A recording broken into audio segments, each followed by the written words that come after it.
Up next, we have Laura Eisenhower, great-granddaughter of President Eisenhower. She has a...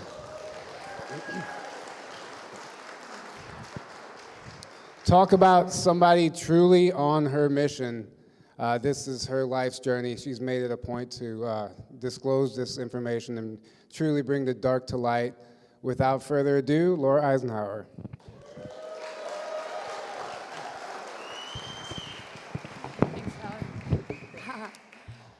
Good morning, everybody.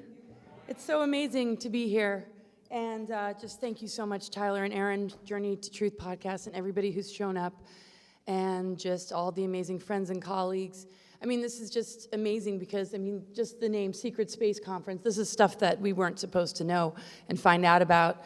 And against the odds, so many of us have defied whatever plan they had to keep us from doing this kind of work, because they knew that we would affect the timelines, we would affect humanity, we would bring to light what they've been trying to keep secret. And so I have a little bit of a different experience as far as secret space programs and things that relate to off-planet stuff. So I'm going to tell a little bit of that story before I go into the information that I know they didn't want me to bring forward, and a lot of us that talk about this kind of stuff, pretty much everybody who's speaking at this conference is bringing forward stuff they don't want us to know. So it's amazing to defy the odds, and it gives me a lot of faith for humanity that humanity can defy the odds of this New World Order agenda and what they want to see happen with the human race. And there's a lot of reasons that they will be able to overcome this, including all assaults or whatever has been ingested from just what we've been breathing in with the chemtrails and just all the manipulations.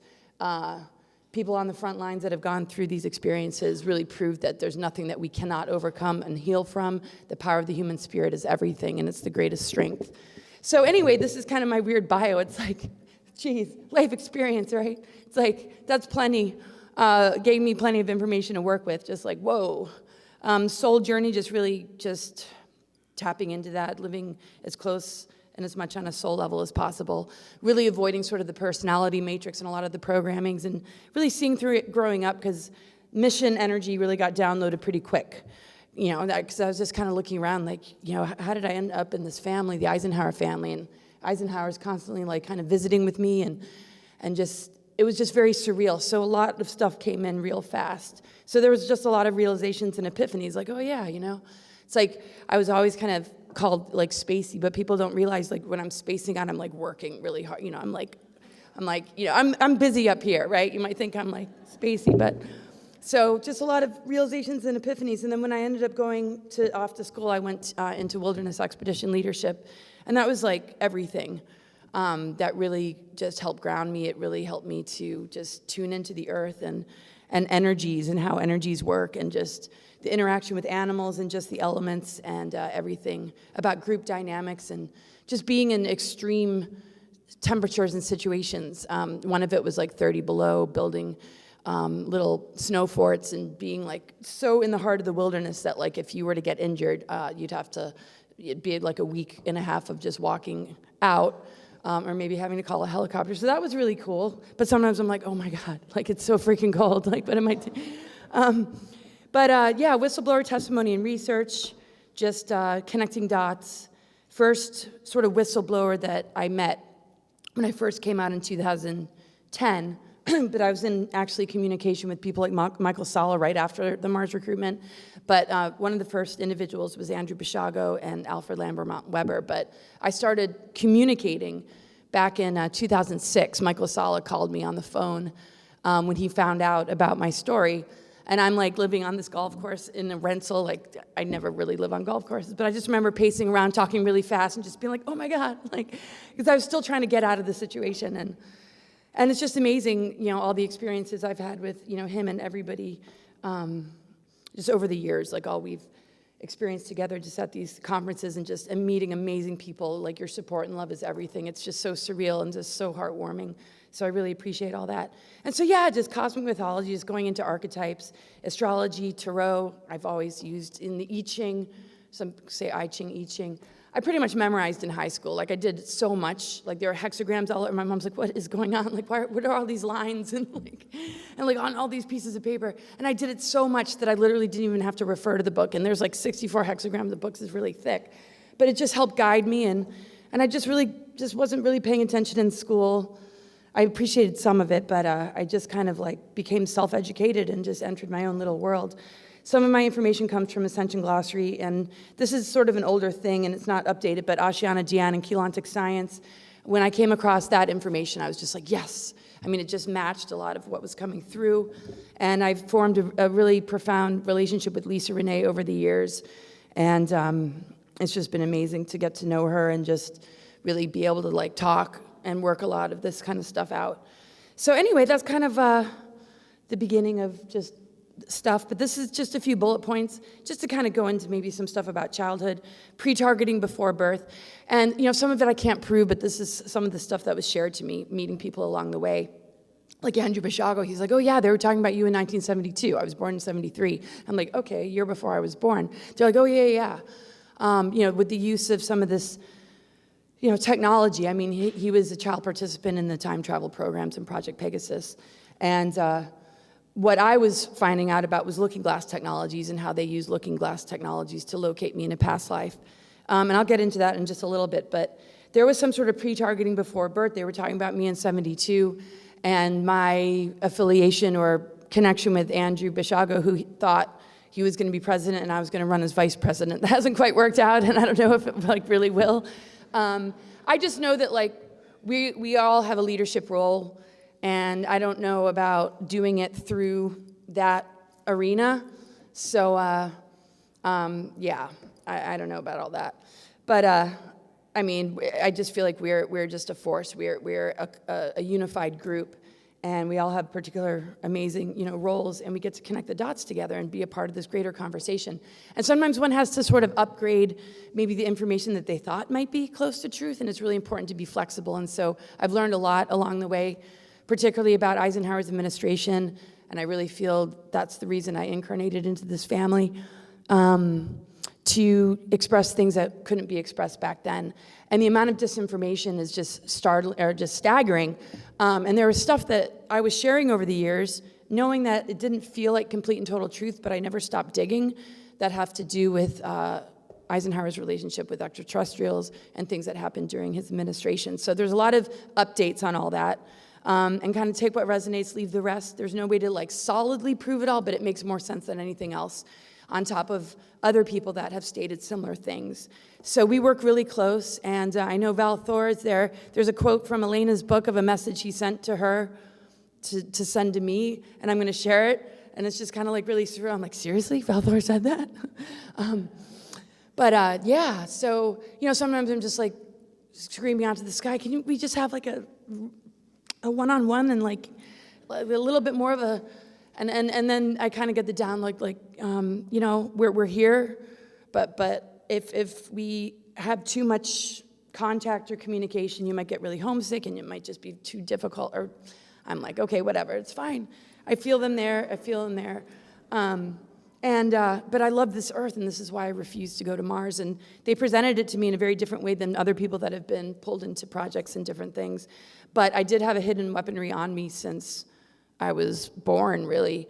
And I think that's why my mom was really determined, maybe intuitively, to birth me at home in England. And they weren't really doing that back then, but she was like, I can't have her in a hospital for some reason. Maybe she knew that they might get their hands on me and do something weird.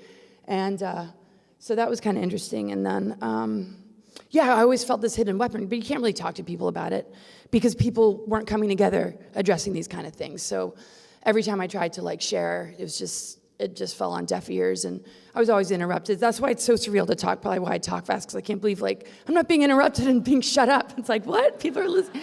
I never thought this would ever happen, that I would have a voice like this. I was just surprised if I could even survive the journey, right? So it's really, surreal.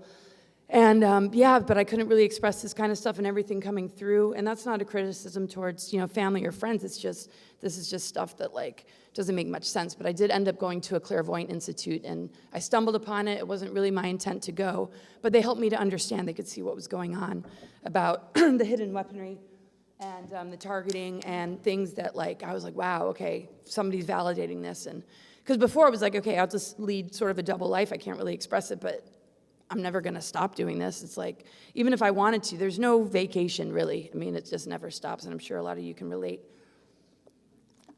I'm actually getting a lot of rest here. I'm like loving the room. I'm just like, oh my God, are you kidding me? So really beautiful venue and just an incredible experience. You guys really have done an incredible job. So I don't want to totally read from this. I mean, I've got some slides that have a lot of writing on it. It's more maybe for a replay that you can reflect upon, but I'll kind of read it too. But anyway, when I turned down an attempted recruitment to a Mars colony that I experienced in 2006 relating to Alternative 3, which I'll explain a little bit more, something that was set up in the Eisenhower administration between supposedly Zeta Grays, I was able to remember and access so much in regards to how I was being prepared for these times and their attempt to remove me from this earth. The alternative was proposed to the Eisenhower administration in the possible event of global catastrophe. That's the way they put it. And the way that the ETs were presenting it, supposedly. And basically, these alternatives were in the possible event of global catastrophe, with many possible scenarios, there needed to be sort of a way to protect the human genome. So they had 3 different alternatives. But as I was kind of processing all this and researching this as I was being recruited and being like, okay, what the hell is all this about?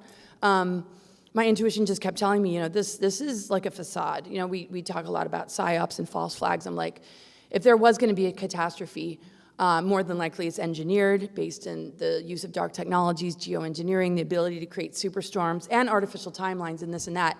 And a lot was coming through, and as it was coming through, I was sort of researching, and I'm like, okay, there's got to be something to this. And I'd already heard things and knew about the chemtrails, but things about timelines and things about artificial timelines and the trajectory they want to put the human race on. I actively researched. And then the people that were involved in the recruitment, I wasn't able to meet with them one-on-one, but they got to me through a partner, and I'll explain that a little bit. Anyway, there's much more to all of this than how they presented it to me, and I was able to dig deep and see through the facades. It gave me firsthand experience in regards to what goes on in the hidden layers of shadow government, and also how long I've been targeted and how it made it near impossible to create anything in my life without some sort of diversion or controller force that wanted me to go in a different direction. And when somebody kind of defected and explained this, they said that they had a list of mostly men that they would put on my path as plants to completely trip me up, some that were under their control, MK Ultra kind of control. And yes, I definitely went through a lot of it. And my poor husband, I interrogated the crap out of him when we first met. And I'm like, every little sign that I was like, okay, you're an agent, aren't you? Why do you even like me? Why did you come and pick, and he's such a saint. He's totally he's like, I expected that we'd be going through all this, but he's like, I'm around you all the time. He's like, wouldn't I be getting a paycheck? No, it's just so funny. So finally, there's some normalcy to our relationship now, but he pulled me out of a very difficult situation I was going through about 5 years ago, but I won't go into all that. And a lot of this is just part of the targeting. They're trying to weaponize humans, and so if they can't really get you directly, they'll try and get you through somebody else, even though through some of their tactics, they are able to get one directly.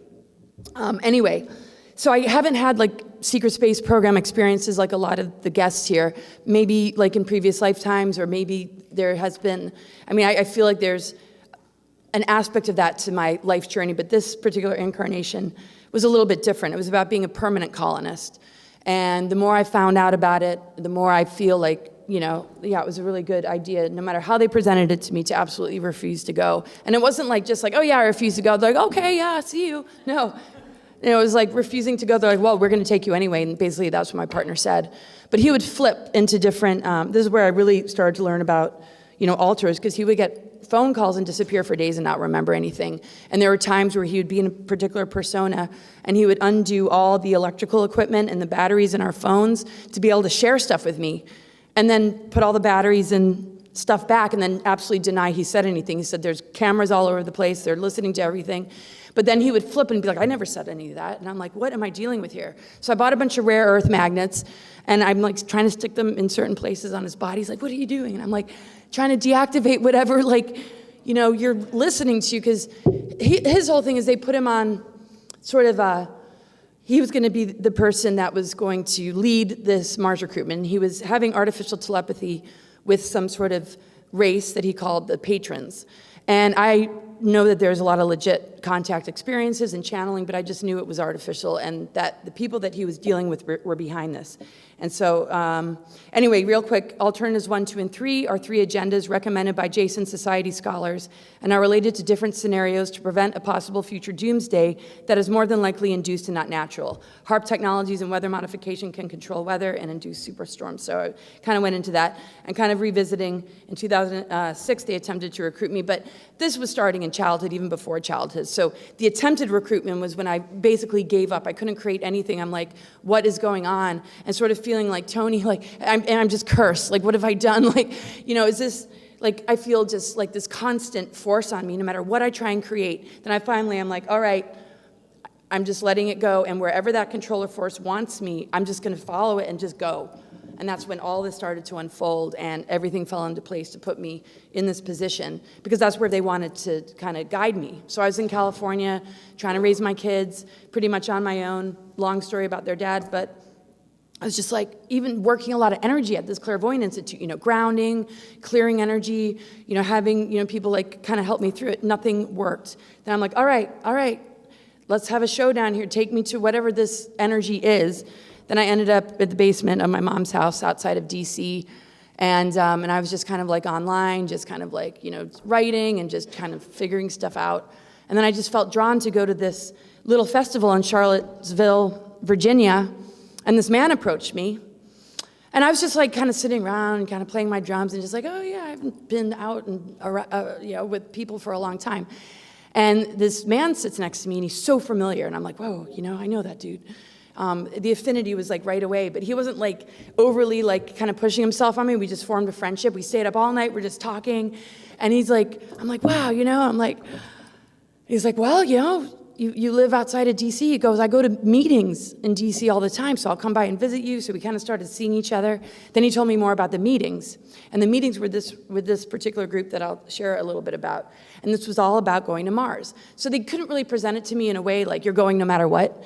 It was very sneaky because it was like, ooh, you know, they used him as bait. It's called like a honey trap. It's a version of it.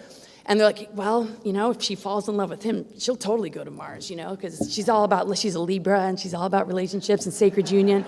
And because they used looking glass technologies to locate us in a past life, they knew that I would fall for him immediately, because just like we heard about the sort of putting you with a divine counterpart or somebody you have a strong affinity with, they pretty much did that with me, where they located us. They were like, okay, they definitely have a sacred union connection. The minute she meets him and they meet each other, they're just going to hit it off, fall in love. They're going to totally be this familiar. Because if they put any agent on me, I'm not just going to fall for it. I don't care what kind of game you're playing. You know, like if I don't feel it, I'm not going to go there, unless I'm too drunk. No, I'm kidding. I didn't mean that. I'm totally kidding, but no, maybe not. But anyway, and we were totally like into each other, and so was he. But he didn't really understand how they were manipulating him. They propped him up to be some kind of hero. You know, we're going to go to Mars in the event of catastrophes to prevent the human genomes, or to protect the human genome. So he's all pumped up, feeling very heroic. He's a very well-intentioned person, a very beautiful soul. And it was like really hard because as he was trying to kind of say, you know, this is the target date, this is when we're going to go, you're not allowed to tell anybody, this is very secret. You know, I was just thinking, like, I just met somebody that wants to go to Mars, and I, you know, don't have to go. It's just something that he's doing, that's his thing. But then later in the relationship, after we had like one of those Celtic handfasts, you know, a year and a day, we kind of got married in that sort of way, and I moved to North Carolina to live with him. Then it all kind of came out where, oh, I have to confess to you that you were a mission. I was assigned to go to this festival and meet up with you and pull you in. And I'm like, seriously, we didn't meet in this organic way? And he's like, nope, sorry. And I'm like, seriously? Like, I'm like, and I'm living with you and I'm with my kids. And I'm like, okay. And I'm like, well, I don't want to go. And he's like, well, this is why I've been sent, because you're going whether you like it or not. They're going to take you anyway. And so I had to, like, for the next couple months, like, really fight hard to get out of it. And I actually had a dream before he confessed all this, very lucid.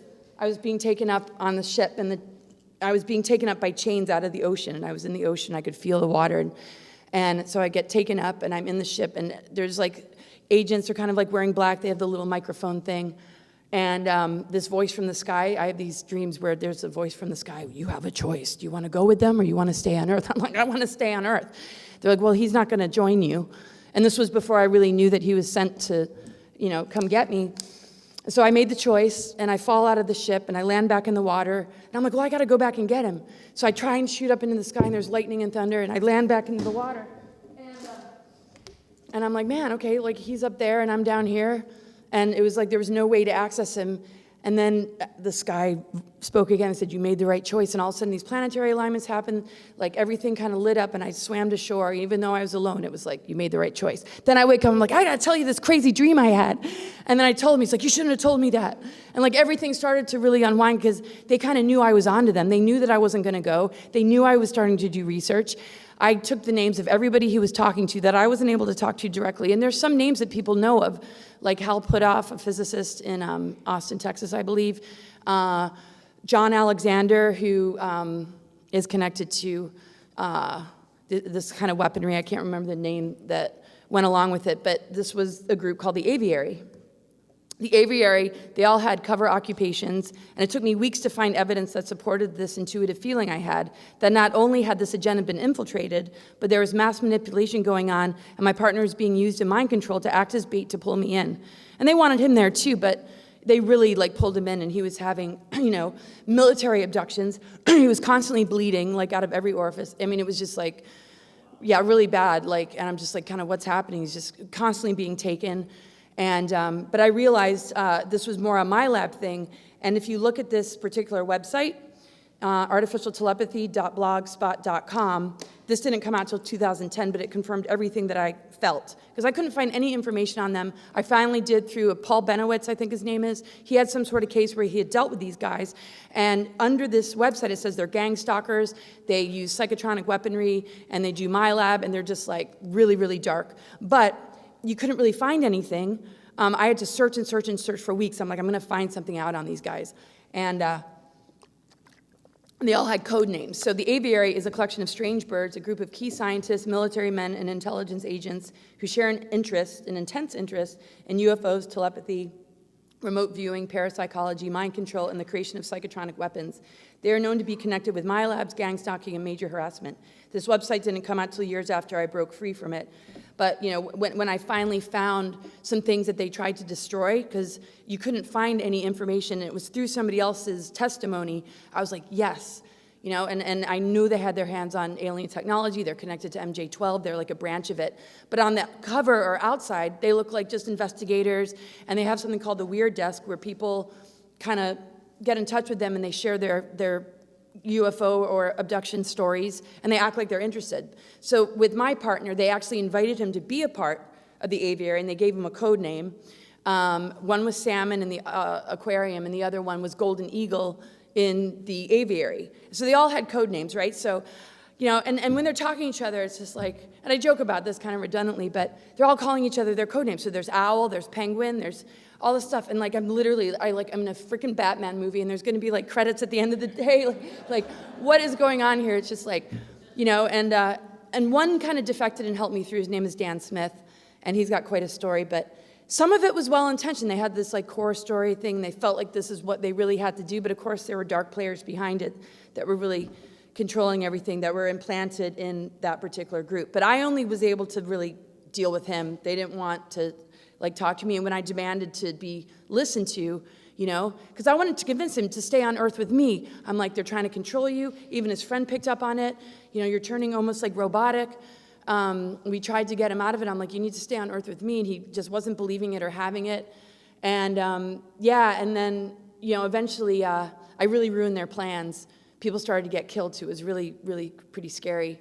And when I came out with the story, I just gave him sort of a code name to protect him. But then he came on and said, she's talking about me, and kind of I tried to really help him, but I had to kind of call it out. And once I called them out, I felt a lot more protected. As long as I was not able to talk about it, it was the harassment and the targeting was to such an extreme. And so when I exposed it, Hal put up, kind of says, oh, I'm being outed again or something like that. And then they tried to befriend me, like Jack Sarfati and a few of these others. They're like, well, we don't want to look like, the bad guy here. Like, now that you've like exposed all this, we can't really get at you now. So let's like do a video together and like act like we're friends. I'm like, I don't think so. I don't consider you guys the enemy either, but I need to just like move on with my life.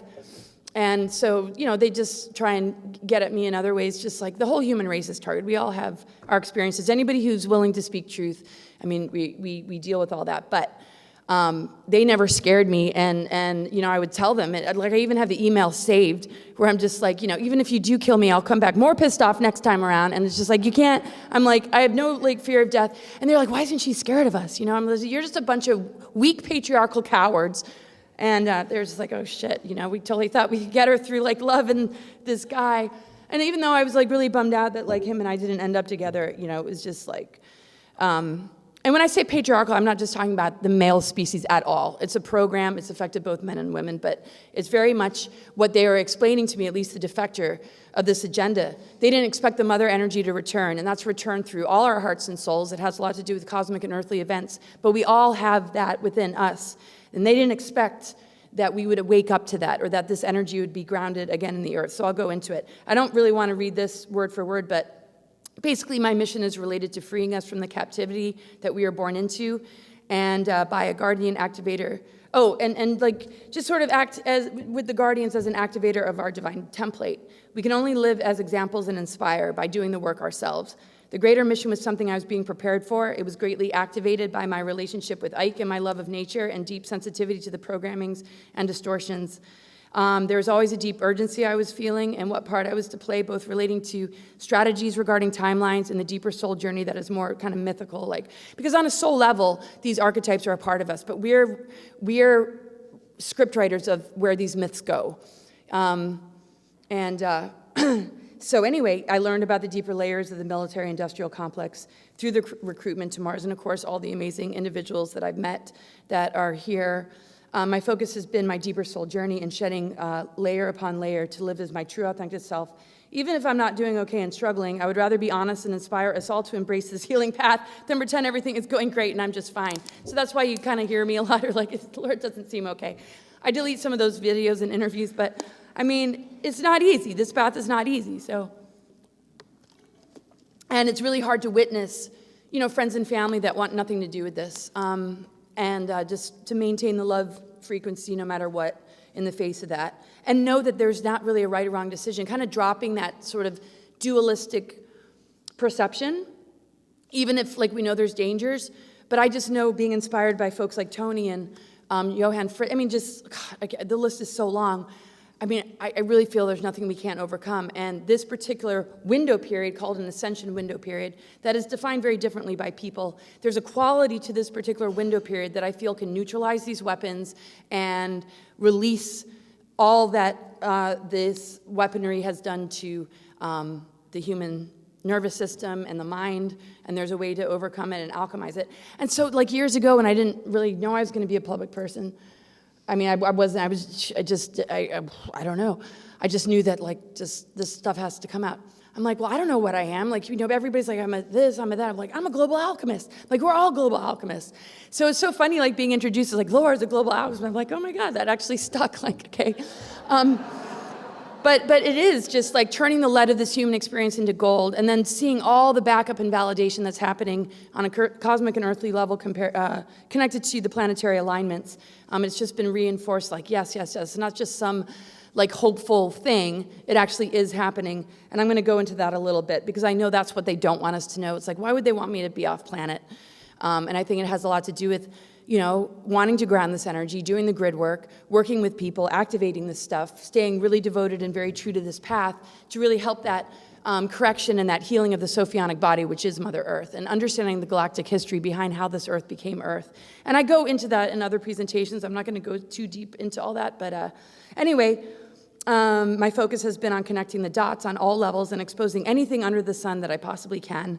My focus is soul architecture and helping to initiate us into our galactic chakras and awakening dormant strands of DNA. Creation is a love story that we are healing. We are learning to divorce the imposter and find true, authentic love within our own being. So ultimately, the war is won within ourselves. Are we still energetically corded to the old paradigm? Are we energetically corded to dark players and controllers that we don't realize we might be corded into? Are we dependent on the system? I mean, we have to cut those cords and realize that we're divorcing ourselves from it. And when we divorce ourselves from something toxic, we are setting ourselves up for the synchronicities that will take us into true love as we learn to cultivate that within. And to me, our DNA holds this love story, and the different levels of our dormant DNA, that scrambled fire codes that we can unscramble, tells this greater love story right into the Christ consciousness and the plasmic light of the Christos energy and the Gaia-Sophia and that reunion, and how that integration of polarity like how it births that magical child, the mother, father with the Gaia-Sophia child. And when you look at like religion and everything throughout history, it's like people are like, who the hell is Sophia? Nobody's like, and when I heard the name and it was coming through when I was a kid, I'm like, nobody talks about this. They might talk about Mary Magdalene, like, who's a redeemed prostitute, which is like completely off. Yeah, it's like, what about the mother? I mean, we're on like Mother Earth, and the planetary grid network is all about the masculine and feminine, the electric magnetic. One doesn't exclude the other when it comes to the mother energy, but that is such a lost concept that it's been really important to bring that back in the understanding of the planetary consciousness and the divine blueprint within all of us, and how that integration is switching our dormant DNA on. Because if we look at it, the personality matrix, if we just stay dependent on that or plugged into it, look at all the distortions coming through. Everything under the sun, one can imagine, has made it very, very difficult to have harmony and integration within ourselves and with each other in a unity consciousness kind of way, as well as we see the divide and conquer agendas and all the different psyops that are really, pulling us apart. And what I love about this group is like, we're not going to have it. We're defying whatever odds. But it's like at the same time, just staying connected to spirit and grounded with Mother Earth and just being true to ourselves. It's not that difficult to just, kind of overcome this. But I think witnessing people that refuse to is difficult, because it's like, I just can't even believe, just some of the things that we see on social media, and just like looking for a second on the news feed that Facebook prioritizes as headlines. It's just like, you have got to be kidding me. You have got to be kidding me. But anyway, we're kind of used to this level of insanity, and it's increasing and increasing, but at the same time, it's pushing people to the edge to have that breakthrough. And people are one breakthrough away of being able to change everything. And one has to be humble enough to say, okay, maybe what I thought was true isn't. Whatever one has invested in and really believed in, it's not like you have to throw that all away. Just make an adjustment. Remove yourself from the manipulative part of it, where you're being used for your skills and talents and abilities, and be more sovereign, because we're going to create community that utilizes all those skills and abilities and build from the ground up, pool our resources together, grow our food, homeschool our kids, take care of each other, and starve that beast, because that's a dangerous and destructive relationship, and we're divorcing it. So, and thanks. And that whole "you'll own nothing and be happy." No, we're gonna have guards protecting our property, and we're gonna be all armed, and it's just like, no, you're not entering. Schwabi wob, whatever. We're not gonna have it, and this is what I love, that we all share together, is this strength to overcome this and not bend to that will, not be fear-based in thinking, it's like we're not victims. This isn't doom or gloom. We've taken our power back. We're speaking truth, and we're making it, no matter how much they're trying to get in our way. The power of spirit completely overrides it. It's the override frequency, and it's the substance that creates the alchemy. So anyway, after getting a good handle what Alternative 3 was about, I thought about Alternative 4, which was where I was feeling like being creative, and it's from what I knew deep within and from nature. It's about connecting with the organic timeline and the divine birthright of our incredible human potential as a unified species and as individuals. We can work with the higher dimensional races as well of the cosmos and recognize that that we are those beings too, and they are very advanced children being born.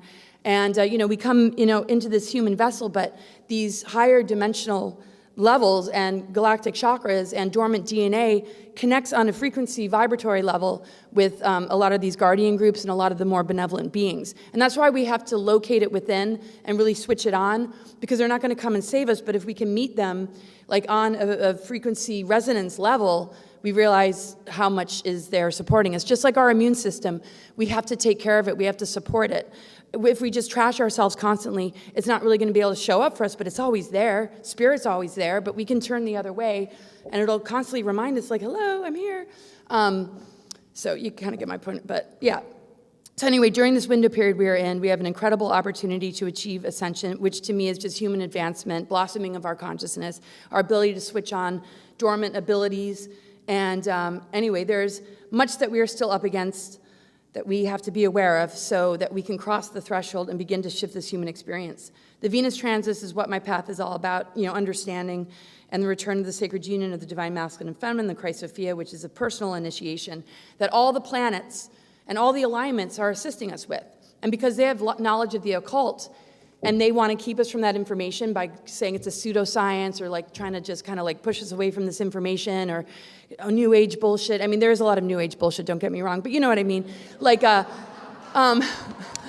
they just want to keep us from that. It's not like, you go to school and it's like, oh, period 3, I'm going to go take Galactic Astrology course. It's like there's nothing available. So it's like, what's the point of even going to school? They're not teaching the stuff that we should know.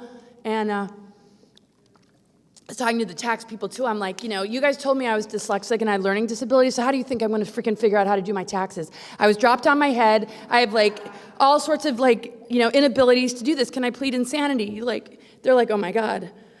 But it's just like, you know what? You created like these stigmas, so here.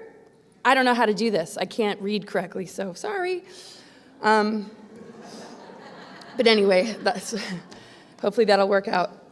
Anyway, so just kind of getting into a little bit of, galactic stuff or history. The world was once far less dense than it is today. And when we dealt with galactic wars, cataclysms, and the collapse of the higher dimensional civilizations caused by exploding planets, that rapidly changed everything. We were dealing with abuses of free will, hybridization, and the manipulation of incarnate consciousness and our DNA. It has made it so much more difficult to maintain a multidimensional embodiment and connection to spirit because of all that has taken place in our galactic history while in physical form.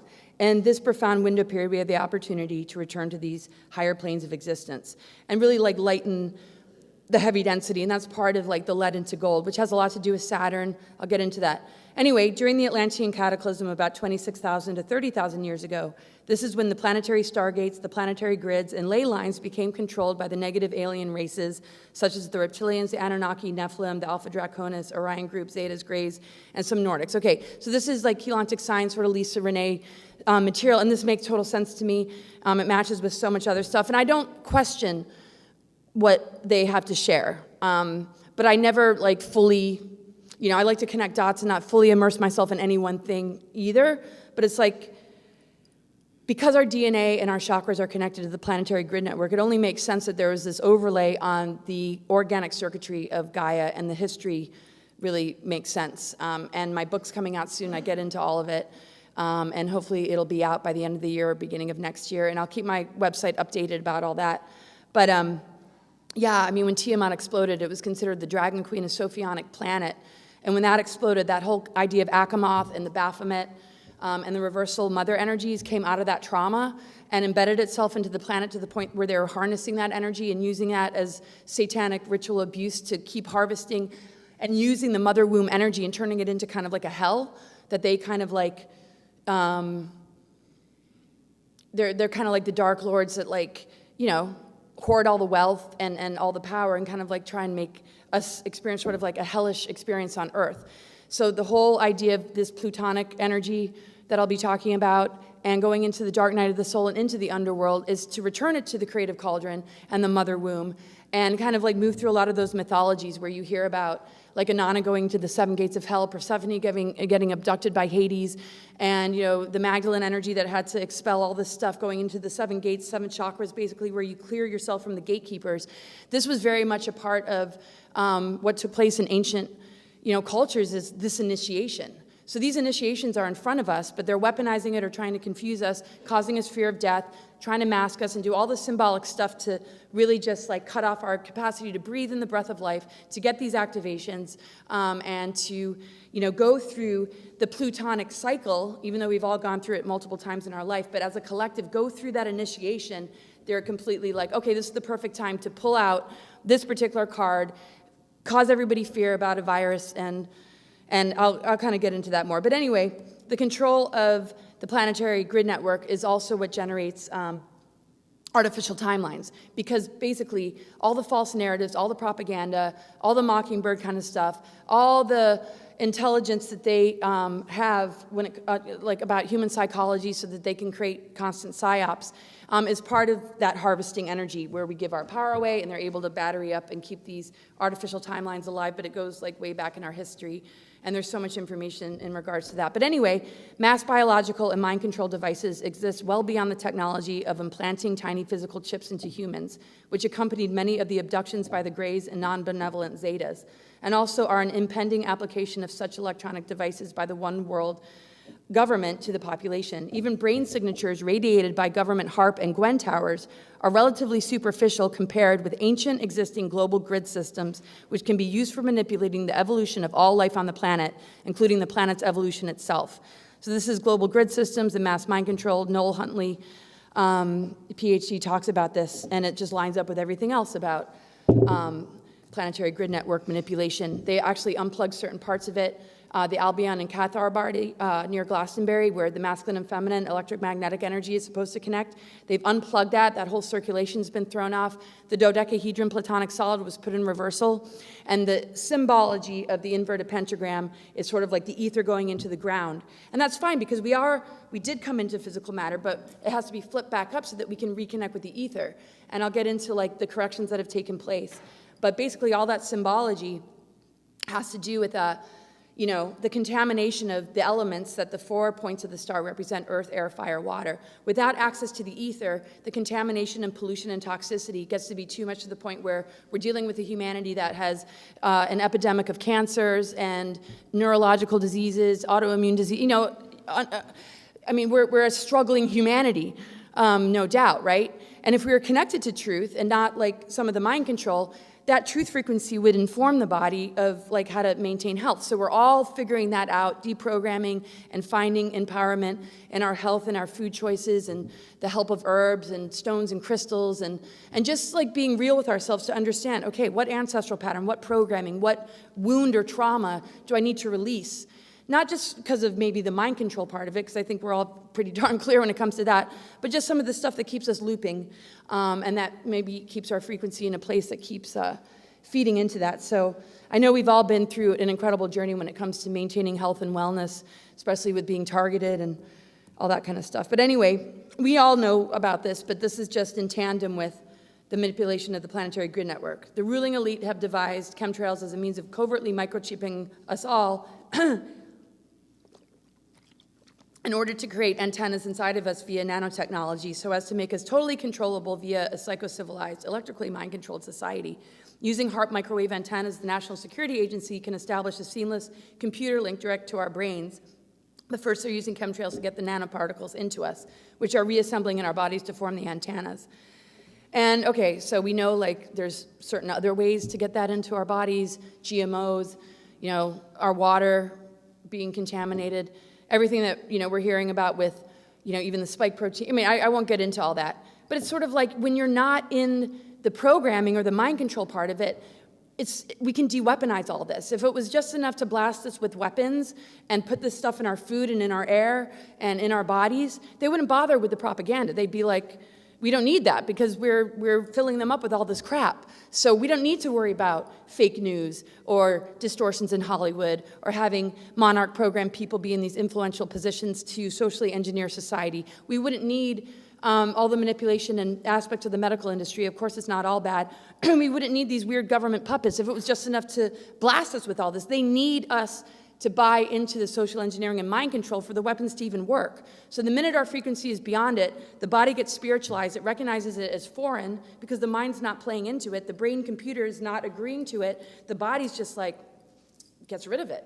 or alchemizes it. And I know this, and the stories of people like Tony, I mean, look at what he's overcome. I mean, his stories yesterday were just so mind-blowing, and I've interviewed him a bunch of times, and I've heard so many of them, sorry, I don't mean to, hi there. It's just amazing, the technology, the lengths that they go to, and the power of our ability to remember and be above that, and also, ground it and anchor it. We can also activate other people. We can neutralize the technologies. And as, the assaults might get a little bit more amped or a little bit more severe, our capacity to reach higher levels in the face of it becomes, more available. It's that's what a spiritual athlete and warrior does. In the face of obstacles and adversity, you get stronger in the face of it. You access more in the face of it instead of be victimized and weakened. Even if we have, some of those days that it's just So anyway, artificial intelligence systems have been designed and weaponized, specialized for emotional and ultimately spiritual harassment. So that's what they need. They need us to be kind of broken, depressed, anxiety-ridden. They definitely want to get in the way of partnerships having harmony. They want to break up family and friendships. And once we allow that harassment to get the best of us, the AI signals become a lot stronger.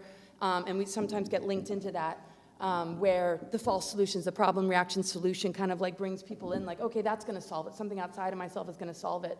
Or maybe that pharmaceutical will treat my depression. It's just no. Being depressed and angry is a very healthy response to all the BS we're dealing with. So we're going to have those kind of days. And I'd rather be bedridden and depressed for God knows how long than mask it, because we have to experience that. The earth has water, air, earth, fire. I mean, we have to experience these elements, because on the flip side of anger, depression, anxiety is our mission, is our calling, is the reasons why we're affected. And then it gives us the wisdom of, okay, so let's get up and do something about it.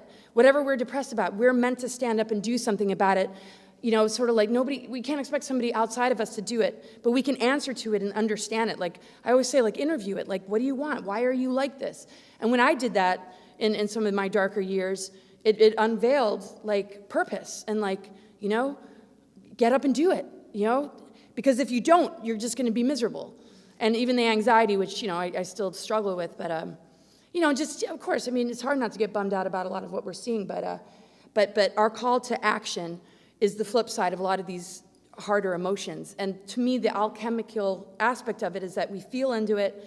We know it's not something that we're going to be dealing with long term, but if we understand it, we're going to move through it that much quicker and rise like the phoenix and come out the other end okay. And this is kind of the growth period humanity's going through in this sort of life review and this sort of madness of being sort of held in the birth canal, kind of stunted, kind of locked in the cocoon.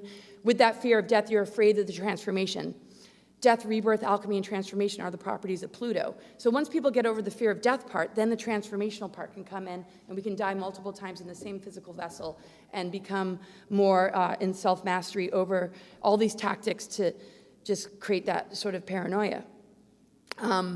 So I mean, there's many ways to die. I mean, I hope, I'm not redundant with some of the things I say, but, it's when you choke on peanut butter or a tortilla chip. I'm is this really how I'm going to die? After all that I've been through, a tortilla chip's going to take me out. Okay. And then it's just and then I start laughing. I'm now I'm going to die of laughter. It's really, and sometimes I laugh so hard I literally feel like I'm stopped breathing, but that's why, yeah. Anyway, so anyway, like I was saying about AI, this is so that the emotional and spiritual energies get lowered to the level that a machine can entrain, follow, mimic, match, record, modify, and replicate that energetic blueprint. So we're kind of looping in patterns.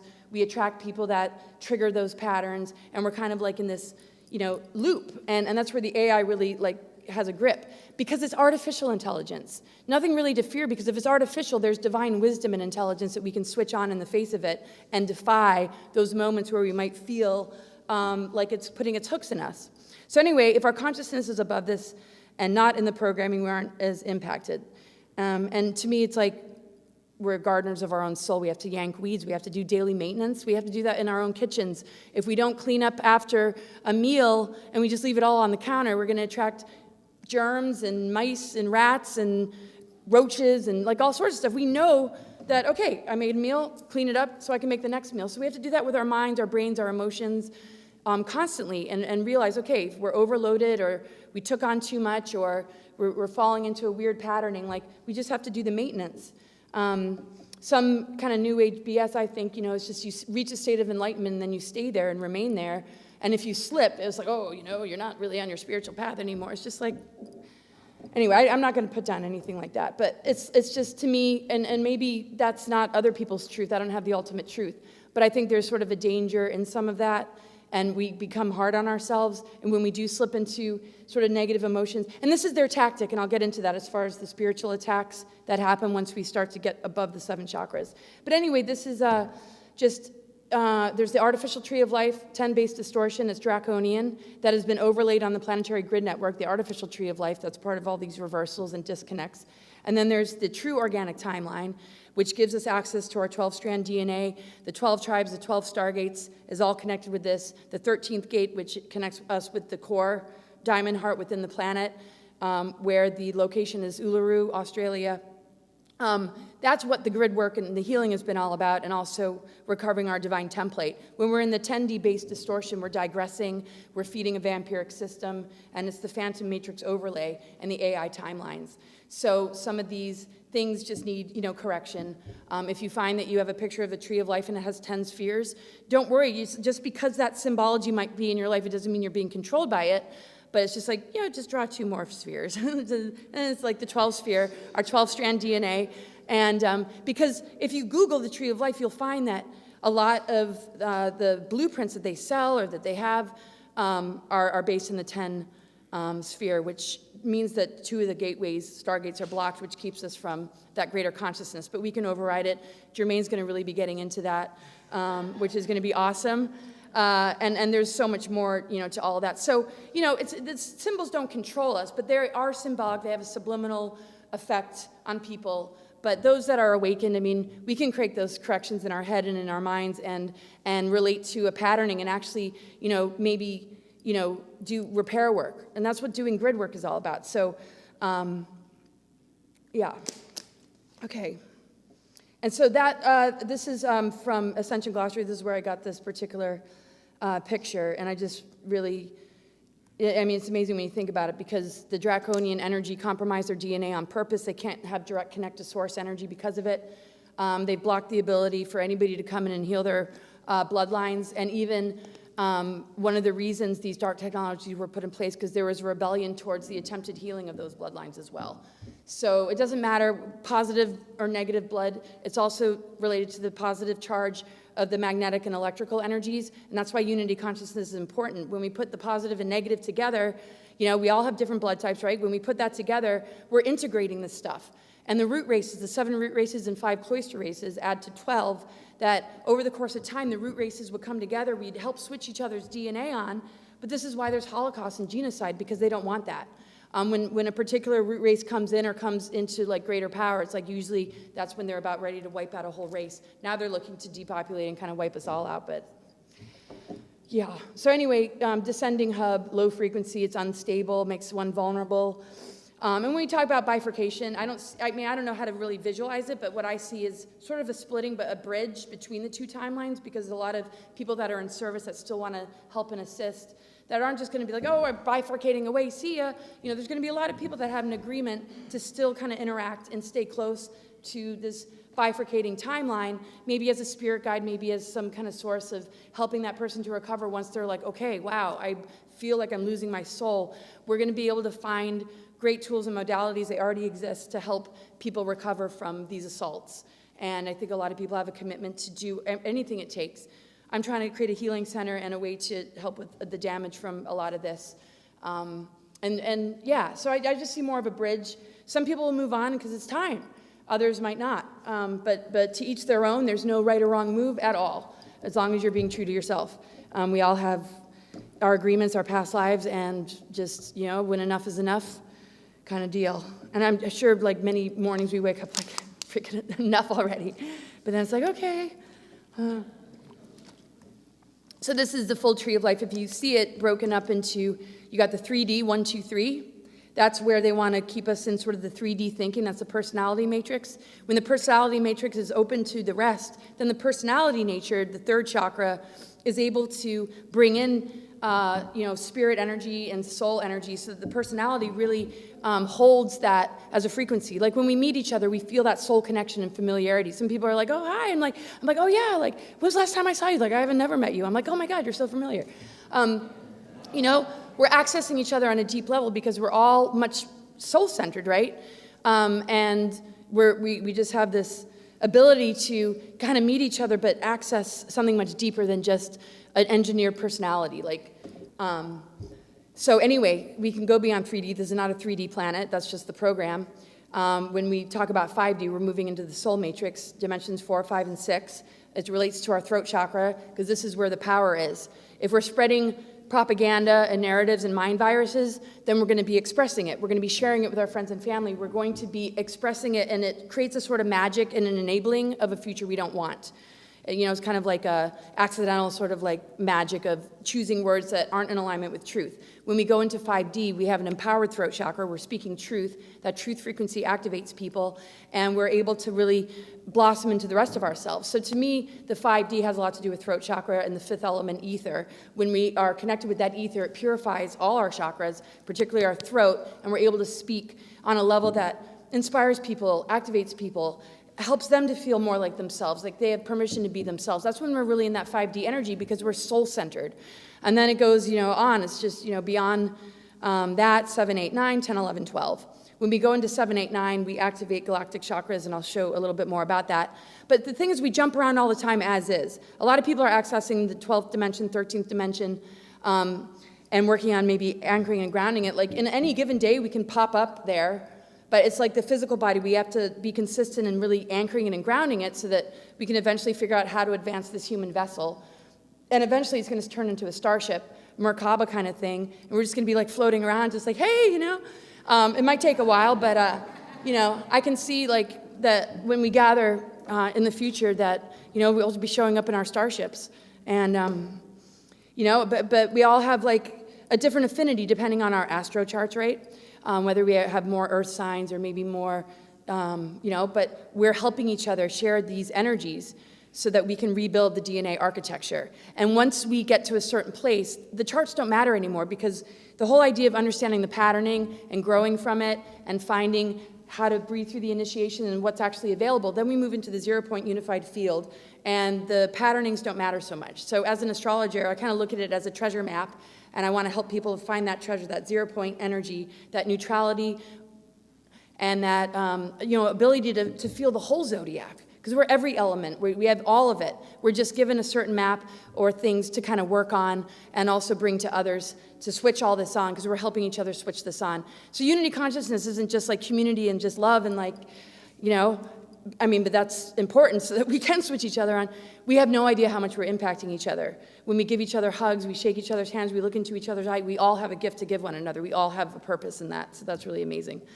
So here's a quote from Lisa Renee. The mother God aspect of wisdom, Sophia, is the embodiment of that inherent truth within the natural laws which cannot be replicated or falsified in matter because it exists with the eternal state. The planet and its peoples cannot go against Mother Nature, the natural laws forever, without a correction or annihilation in the timeline. This is the inner conflict of which humanity now faces.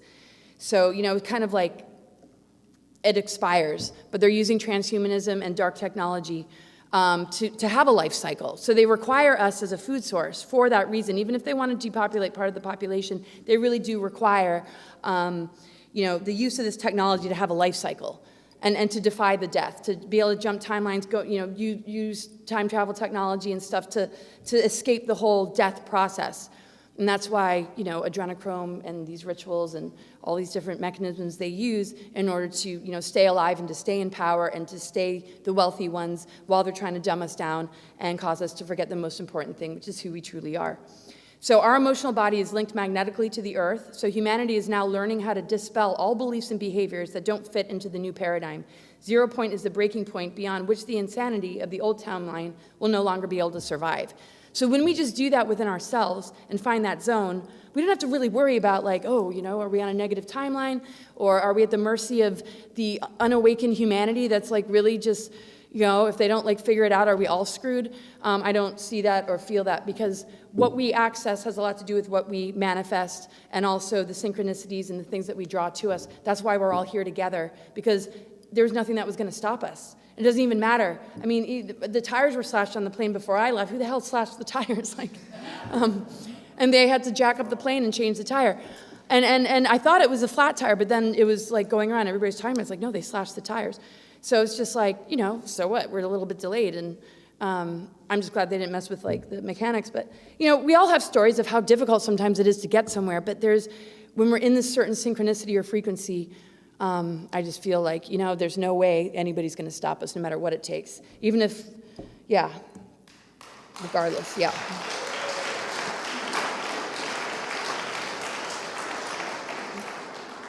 The energy is so much lower, like of somebody who's, really out for dark purposes. It's nothing compared to the love and spirit energies. So I'll just talk a little bit about the Saturn moon matrix stuff. I've talked about it quite a bit before, but just real quick. A black cube matrix is the core of the planet Saturn, according to certain sources. It makes sense in what I've learned in astrology and studying galactic history. Every planet has different octaves and different levels. There's a shadow side to every planet. There's kind of a higher octave to every planet. And I'll get into that a little bit more. But anyway, it siphons life force from living systems and beings and routes it back into its black hole system. This is the time loop. Dark technologies placed in the Earth grids, implants, and other methods are how this is successful. 5D false ascension programs are transmitted through the Saturn black cube, as well as things to trigger events and trigger us. The Saturn moon matrix is basically the patriarchal programming impacting both men and women, where tyranny rules and we are cut off from our own innate divine power, and so we're relating through the filter of distortions and social engineered expressions. There are dark technologies we need to gain a greater understanding of so we know what we are dealing with. The Earth holds a diamond heart, and as we are aligned with the galactic plane, we are able to activate our inner divine blueprint and generate a lot of pure light into the world, not discounting the integration of polarity with the dark, the creative cauldron and birthing center. So true dark is that womb energy, which is within men and women. And the light energy is the higher consciousness, the seeds of our higher consciousness that creates visions and dreams that we plant in the soil, in the womb, to generate reality, to generate just our reality. And that's our ability to manifest. So the duality and the kind of fear of the dark and the things hiding in the dark, we've now brought to light. There's no more secret space program. It's been exposed by these just amazing, strong individuals that have brought it to light. And just getting out of this recruitment and understanding this and the multi-levels of all this, it's just like really, wow, the compartmentalism is something else. So anyway, as we know, media has an important role in spinning disinformation and targeting humanity in a mass mind control operation. Of course, through things like, Project Paperclip and things that happened after the Second World War. And I've come across amazing information that really helps explain what happened in ways that I haven't even heard, but it matches with other things. And if somebody could give me like a 15-minute warning before I need to end, that would help, because I sometimes sit on a slide for too long. But anyway, it is directed psychological and an emotional operation used against the public. It intends to incite people into violence and tell you how to think. It is used to derail important facts and cover up the news we need to hear. I mean, this is all something obvious to all of us. Cosmic and natural law are encoded with our ability to create alchemy and transformation, mass healing. So, we all know this. We all know this. And also know that our devices and different things that they put in people can turn them into, if you look at some of the headlines, it's like they're getting worse, mother killing their kids, people just acting out, people doing things that they don't even remember doing.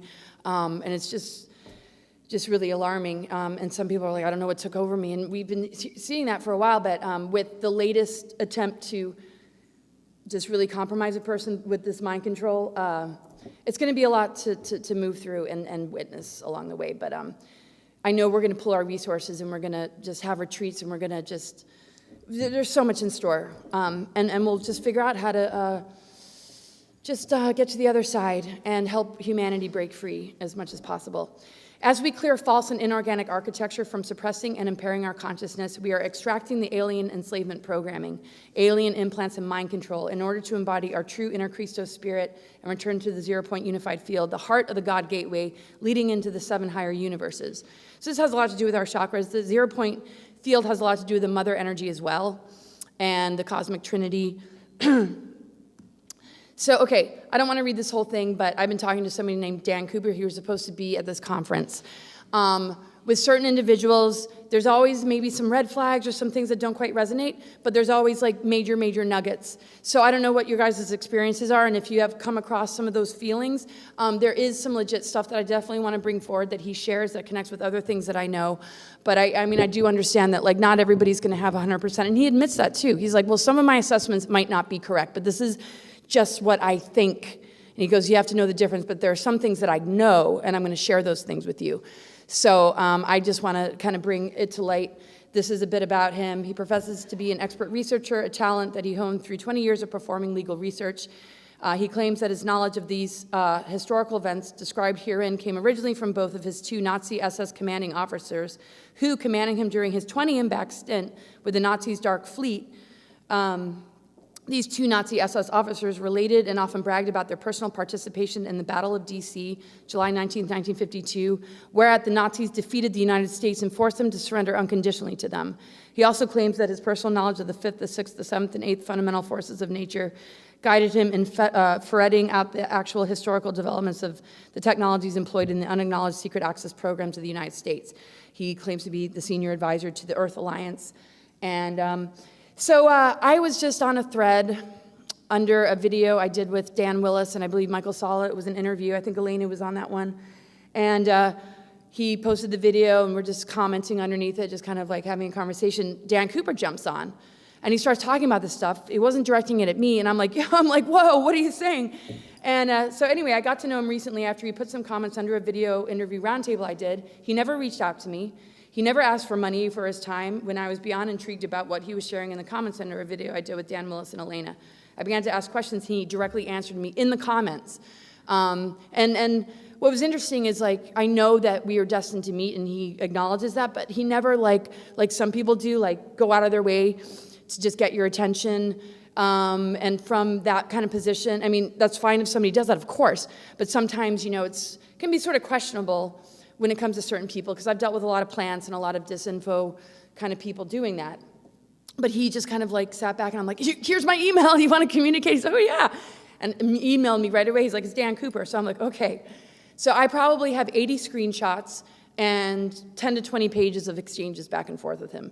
And asking any question under the sun, he immediately responds. I'm always like, thank you for your time, like this and that. I'm like, I won't bug you too many with, you know, questions. He's like, no, bring it on. I'm like, okay.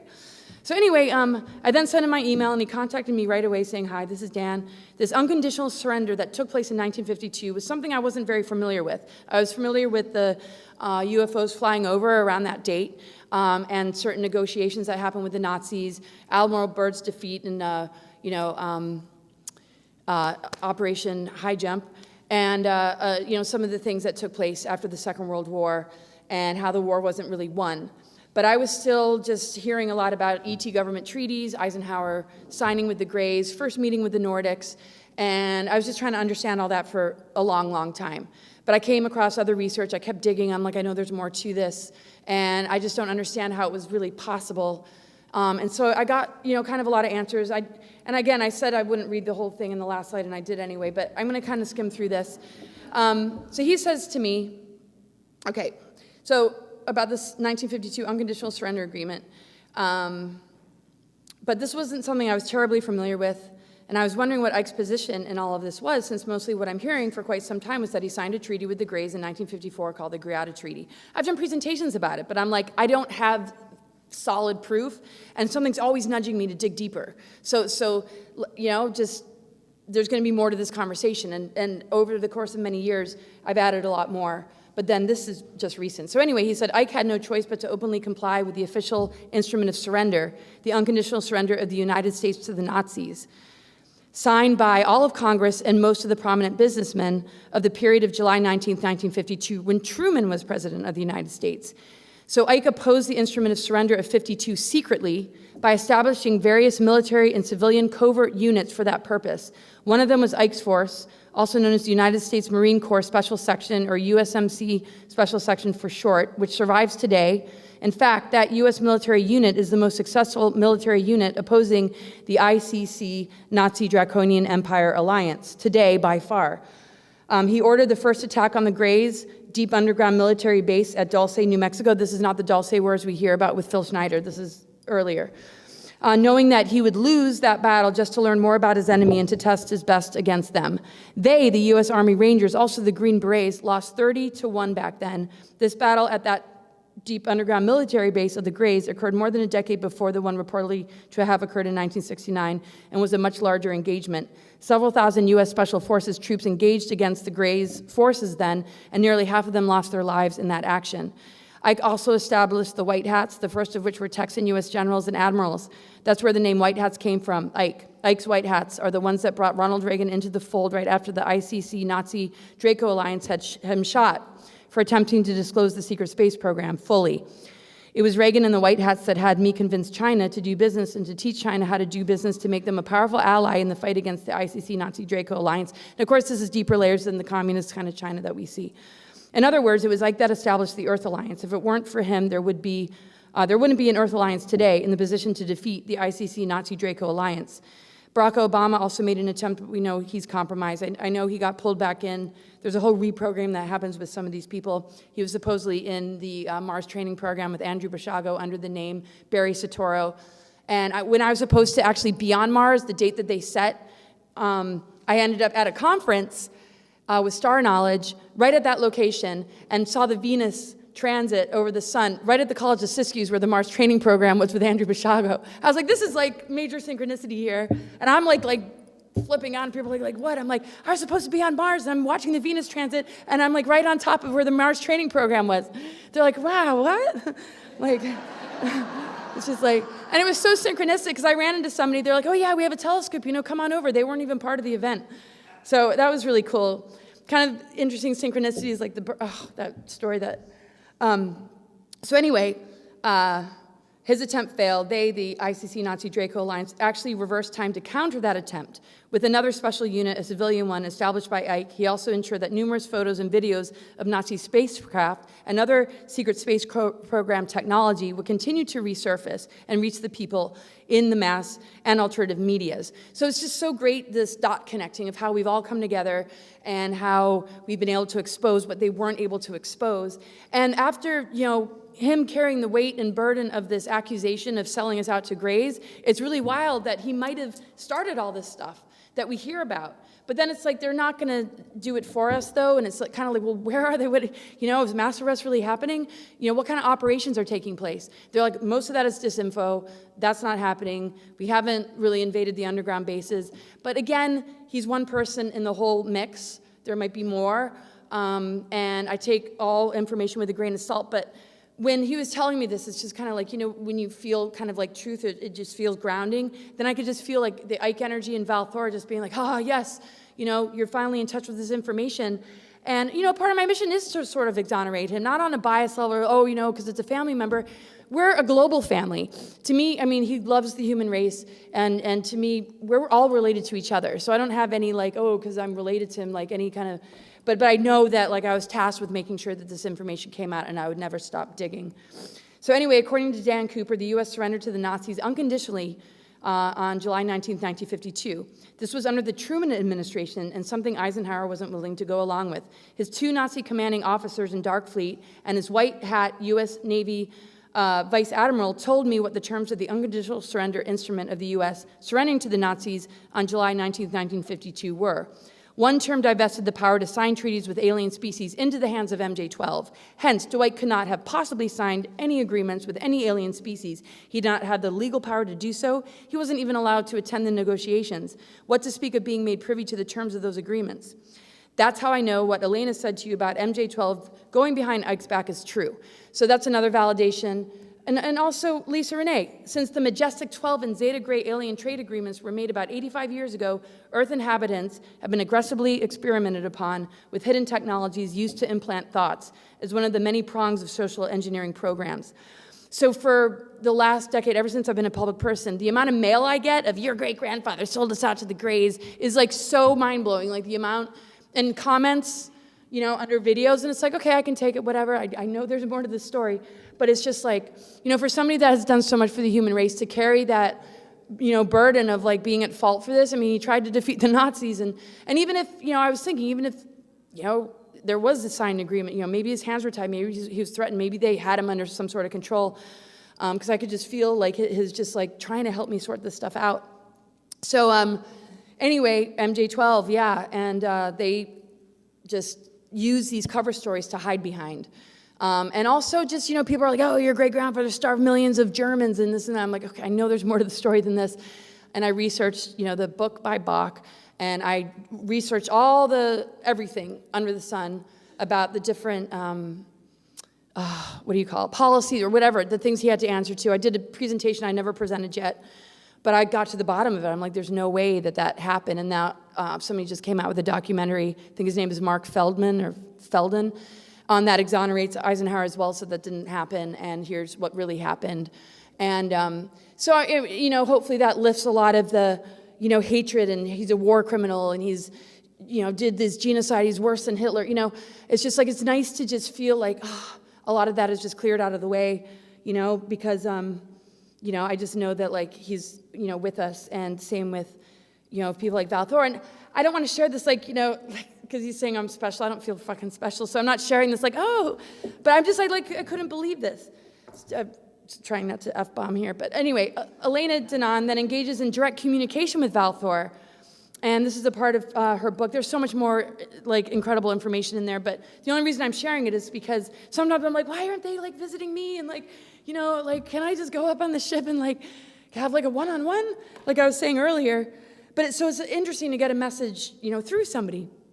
So anyway, Elena says, Commander Val, after I met you for the first time, she says to him, I had the privilege to connect with President Dwight's great-granddaughter, Laura. We spoke about you and about what happened with the treaty. She knew the truth deep within herself, and she was glad you confirmed it. Val Thor replies, Laura, yes, I know who you're talking about. I met her once, but she didn't know it was me. I vowed to look after Dwight's descendants, and you know Laura's very special. She came to restore the truth. She needed to learn about the faces and the plans of the enemy, but I always protected her all along, and so did Dwight until this day. Laura holds a guiding light, which will be followed by many. Give her my salutations. And I'm just like, you know,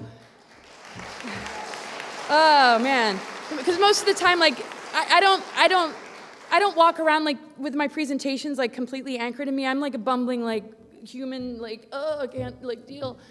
And you know, it's just like, I mean, it's like, yeah, that's why I love coming to conferences, because it like reinforces the things that I just really have to know in my heart. And it's not like I ever lose it, but yeah, it's just like nice to just like feel that, because I wouldn't say I don't go into self-doubt, but like sometimes I'm just, I don't even know what to call it, but so that really meant a lot to me, and but you know, part of me is just like, is this a joke?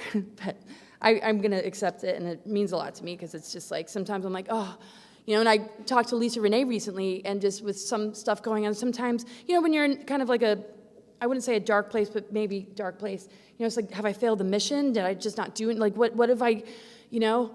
And it's not like I want to put, you know, that weight on me. We're all carrying, you know, a piece of that weight. But, you know, and it's just, the confirmation is just, like, really cool. And, like, you know, and, like, Ike's really proud of it. I'm like, oh, I just hope they're not always, like, watching me, because I'm, like, really, like, I'm like, I don't want to scare them off, you know, like, oh, my God. Anyway, I know they're like, no, maybe we'll just leave her alone right now. Like, let her have a little freak out, because I am like a raging volcano sometimes, and like I'm like, it's nice to have deaf neighbors, because they wave at you and you're like, oh, good. And I'm not like raging towards anybody, but like, you know. Okay, so anyway, the Pluto returns is happening in the United States. The Pluto will return to the exact same position it was in when the United States was born, on 3 dates in 2022, February 22nd, July 11th, and December 28th. It's peaking as this Pluto returns. We have never experienced this before. However, the energy of this cosmic phenomenon has been felt for many years already, seen with the tumultuous clash between political parties, the COVID-19 pandemic. So this is, from an astrologer, Kyle Thomas. Anyway, so when we're in an initiation like we are, this is a very significant thing. Stunting our growth is what they attempt to do. You guys know who they means anyway. And we're in this Pluto and Capricorn, death of the matrix control. It's a transformation. It's really us removing ourselves from old paradigm and lower Saturn energy. Saturn rules Capricorn. The shadow side of Pluto is suicidal thoughts, heavy energy, darkness, feeling stuck in the birth canal, not wanting to get out of the cocoon.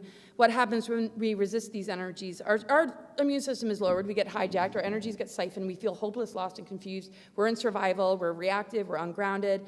So we need to increase our spiritual immune system, heal our mental and emotional bodies, and the physical will follow. So we got to move through the initiation. I'm sure people are experiencing some kind of life review or some sort of release of something, maybe even a job or a relationship. That's putting a person in like, oh my God, what does this mean for my future? And this is where we have to radically kind of trust ourselves and trust the greater cosmic natural laws, and knowing when we step into our calling and mission, the synchronicities really begin to flow. And my life proves that, living on the road for so long, raising kids out of vehicles, and like leaving so much behind and just being like, I don't know I don't know where I'm headed or where I'm going, but the synchronicities. Every time I dropped sort of the feeling of like, I'm totally screwed, everything that I attracted and manifested was a completely different thing. I would just be in the now. I'm like abundant and like everything's going to be fine. Even if I have like, less than $5 in the bank, I'm still abundant and like everything's where it should be. And unbelievable stuff would happen. I'd pull money out of the ground. I'd meet the right people. And I just felt like, wow, things were really beginning to fall into place. And like, there's such a greater thing when we step away from that matrix and that dependency. And sometimes we have to wing it for a while, but like, it doesn't matter. Even if we have to live out of a vehicle and we're low on money, there's something else going on. And we all have each other as well to help each other through some of these changes that might not feel very comfortable to people. But that's kind of why I think I had the background I had, to help people kind of transition. And that's why I want a healing center, not just for healing, but to have a retreat place. So if people lose their jobs or can't pay rent or like are stuck, that they have a place to go for a while and take a breath and like figure it out. So I hope that all works out. So anyway, growth of pathogens are connected to mind control because the mind is no longer connected with truth. Stunted in birth canal, not able to go through transformation cycle due to fear of death. Pluto actually rules viruses, also transformation and alchemy. Transiting Pluto is like a psychotherapist, so it forces us to like really dig deep and come to terms with a lot. We're entering a Pluto returns. We already are there. And last time this return happened was the Revolutionary War. So anyway, this whole kind of dark night of the soul, it's like going into hell to move past gatekeepers and controls, to restore the womb, like I talked about, dark night of the soul. When it's time to face our own darkness, it gives us an opportunity to clear programmings and all the things that we've been unconscious to that is leading us astray. And this is how we overcome Archonic controls, patriarchy, negative ET agenda. It's the full experience.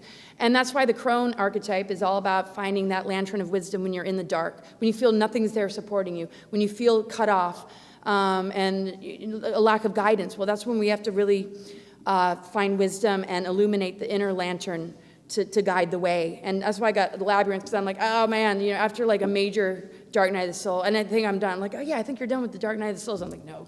It's like for like endless. But anyway, I'm like, I just went through this, and I got to write that down. And it's the labyrinth, and yeah, it's very symbolic of just kind of unwinding from all this kind of stuff and rebirthing and that kind of thing. So anyway, the labyrinth harmonizes the DNA of the individual with the Earth's elemental patterns. The labyrinth as a path is the gateway to the underworld. In this day and age, it's a literal hell that needs to be purified back to the mother womb. This is a path about planting seeds, and it creates global alchemy, going into the lead to turn it into gold. The old thinking about the underworld and how it relates to the labyrinth is that they're both easy to get into. You will more than likely get lost. They are dark. You will more than likely die, and it is the land of no return. In actual fact, it's a place to die and be reborn. Like we see in like Avalon and Glastonbury, it was very much about that initiation and the goddess energies and just like being reborn. And the land was like designed all around this kind of thing. Anyway, in a world that is void of assisting us with these transformative initiations, and in a world where darkness is more of a place where control agendas hide, and where our shadow self is inflicted with the wounds and behavior patterns that need to go, we avoid it. It's a place no one wants to go. So people do anything to avoid that initiation of going into the underworld or the dark night of the soul, because it's so challenging at first. But once we start getting used to it, we can kind of speed up the process and not like really freak out. And that's where we really find sovereignty. Is to just kind of get through it and get to the other side. Sometimes we have no choice. Those who came here to really do the inner work for the planet cannot avoid this. As events line up to throw us into this process, it's not like, oh my God, I want to go into the underworld and dark night of the soul. It just happens because of an event that takes place, maybe even an injury, an accident, a breakup, a loss of something, or just like hitting like a Plutonic transit, or if you have Pluto next to your sun, like I do in my chart, it's kind of like, kind of a regular thing. So getting out of the captivity of Hades and dark overlords of the underworld and the deep state cabal, we need to connect with this mother energy, the Hecate energy, the transformational process that needs to take place. We can free ourselves through divine wisdom and become the crone. Persephone is almost like humanity captured by control forces, like Hades, stuck in the underworld. But like as spring has hit, and we are in this season of Venus and Mars being in Aquarius, Pluto's eventually going to move into Aquarius, and all this Piscean energy, Neptune, Venus, and Jupiter, this is like, we have this chance to like really move to the next level as a humanity, as we're doing it ourselves individually. We are reliving historical patterns. We are reliving ancient myths. It just dresses itself differently, but it's the same challenge. To rise and to be reborn like the spring in all of its beauty and abundance. We do not need to stay chained to the underworld under the control of death and the fear of life. When we break these chains, we shift the pattern, and the living myth that exists within the soul is returned to the earth as a sovereign being. And we're rising with this energy. Pluto, Hades, is a god of last resort, called on by those who already feel they've lost everything. Its realm is extreme transformation, and those in states of agony, despair, and grief that have crossed the threshold into the underworld find an ally when they're on their knees. When you've lost your fear of dying, you are ready to meet the purifying fires of the Pluto-Hades energy. Then you begin to remove yourself of the chains, and then Hades really has no control or power anymore. I remember being young and really connecting to these archetypes and just being like, I shouldn't eat any pomegranates, because that's what got us in this, having to visit the underworld. I was like, but now I drink pomegranate juice all the time. I'm like, so I don't know. It's really good for you.